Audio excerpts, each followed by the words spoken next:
Hello guys, welcome back to my channel. কেপ birthday এবং আর্জেন্টিনার আজকের ম্যাচ। আপনারা জানেন কেপ বার্থডে তুলনামূলক আর্জেন্টিনা দলের থেকে খুবই উইক একটা টিম। কিন্তু বিগত যে গ্রুপ পর্বের ম্যাচগুলি ছিল সেখানে কেপ বার্থডে খুব ভালো পারফরম্যান্স করেছে।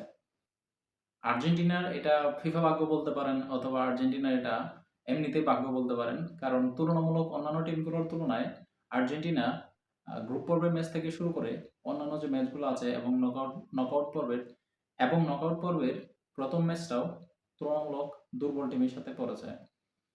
কেপ বার্থডে ফিফা র্যাঙ্কিংয়ে যাদের র্যাঙ্কিং ৬৭তম, এই ৬৭তম দলের সাথে ফুটবল বিশ্বকাপ খেলতে যাচ্ছে নাম্বার ওয়ান র্যাঙ্কিং আর্জেন্টিনা। আজ ভোর ৪টায় আর্জেন্টিনা এবং কেপ বার্থের ম্যাচটি উপভোগ করতে পারবেন বাংলাদেশ সময়। কেপ বার্থে মূলত লো ব্লক খেলে, যার কারণে ওরা ডিফেন্সিভ লাইনআপে বেশ শক্তপোক্ত। কিন্তু অন্যদিকে আর্জেন্টিনার দিকে তাকালে তারা মেসির কন্ট্রোলিং ফুটবলের সাথে অ্যাটাকিং ফুটবল এবং ডিফেন্সেও বেশ শক্তপোক্ত। তবে দেখা যায় গ্রুপ পর্বের ম্যাচ থেকে শুরু করে কেপ বার্থে এখন পর্যন্ত তেমন বেশি গোল কনসিড করেনি এবং স্কোরও করেনি। কিন্তু সেক্ষেত্রে দেখা যায় আর্জেন্টিনার মেসি পুরো দুইটা ম্যাচেই উলটপালট করে দিয়েছে এবং গ্রুপ পর্বের সবগুলো ম্যাচেই গোল করতে পেরেছে।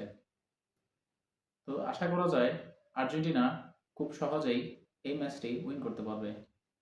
যদিও মেসিকে মাফিয়া মেসি, ফিফা বয় মেসি এবং এই লাস্ট বিশ্বকাপ থেকে শুরু করে এখন পর্যন্ত পেনাল্টি বয় মেসি হিসেবে ডাকা হয়।